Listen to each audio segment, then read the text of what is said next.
मान्यवर, अभी जब नेता सदन बोल रहे थे तो उन्होंने कहा कि ये जो संकट है, विपत्ति का काल है, इस काल में विपक्ष हमारा साथ नहीं, ये विपत्ति आ पड़ी है। लेकिन मैं आपके माध्यम से सरकार से पूछना चाहता हूं, ये विपत्ति आई हुई कैसे है? मान्यवर, ये विपत्ति लाई हुई विपत्ति है, ये लाया हुआ संकट है, आया हुआ संकट नहीं मान्यवर। ये लाया हुआ संकट कैसे है? देश की जनता को नहीं पता था मान्यवर, आपको भी नहीं पता था, हमको भी नहीं पता था, लेकिन आदरणीय प्रधानमंत्री जी को पता था कि जो हार्मोज का समुद्री मार्ग है, वहां से भारत की जरूरत का 60% कच्चा तेल आता है मान्यवर, और 50% भारत के जरूरत की गैस आती है। तो मैं आपके माध्यम से पूछना चाहता हूं कि जब वो हार्मोज का समुद्री मार्ग 60% से ज्यादा ईरान के रास्ते में आता है, ईरान के कब्जे में आता है, तो ईरान से तू कौन मैं खामखा जबरदस्ती झगड़ा करने की आपको जरूरत क्या थी? इसलिए आपने जानबूझकर देश को संकट में डाला है। ये संकट आया हुआ संकट नहीं है, ये लाया हुआ संकट है,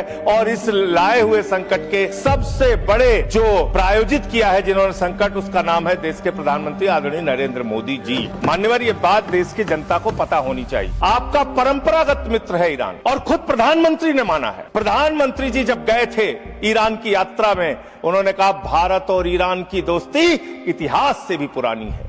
ये प्रधानमंत्री के वक्तव्य हैं। उन्होंने खामेनेई जी को कुरान की पांडुलिपि भेंट की थी 7वीं शताब्दी की मान्यवर। उन्होंने चाबार पोर्ट का समझौता किया था, जिसका बखान प्रधानमंत्री ने खूब किया कि भारत का व्यापार बढ़ जाएगा। 2019 तक भारत को ईरान से सस्ता तेल मिलता था, रुपए में तेल मिलता था, गैस मिलती थी, हमारा मित्रतापूर्ण संबंध था उनसे। लेकिन भारत के प्रधानमंत्री खामेनेई की मौत पे खामोश रहते हैं। 160 स्कूली बच्चे मार दिए जाते हैं, खामोश रहते हैं। और इतना ही नहीं मान्यवर, ईरानी नौसेना को हमने अपने युद्धाभ्यास में बुलाया, और जब वो नौसेना का जहाज वापस जा रहा था, 100 नौसैनिक मार दिए गए ईरान के, अमेरिका के द्वारा। प्रधानमंत्री खामोश, हमारे मेहमान मारे गए, एक शोक संवेदना के शब्द हमने नहीं बोले। आपने जो तेल और जो ऐसे समय में 60 रुपए घरेलू गैस का दाम और 115 रुपए कमर्शियल सिलेंडर का दाम आपने बढ़ाने का काम किया। तो पूरे देश में एक हाहाकार की स्थिति है। इसको नियंत्रित करने के लिए झूठ बोलने के बजाय सच्चाई को स्वीकार कीजिए।